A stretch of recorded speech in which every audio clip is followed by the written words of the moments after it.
Welcome to the virtual office training. Today we will learn how to solve formula bar, grid lines and heading problems in Microsoft Excel. The first problem is there is no formula bar and I want to display the formula bar. Just go to the view and here is a show options and here you will find the formula bar. Just check it, it will display the formula bar.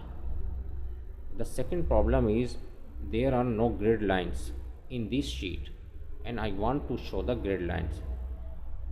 Just move to the view also and check the grid lines. It will display the grid lines. The third problem is headings. There are no heading here and I want to display the heading. Just check it, it will display the heading. That's way you can show the formula bar, grid lines and headings in Microsoft Excel. Hope these tips will be very helpful for you. Thanks for watching.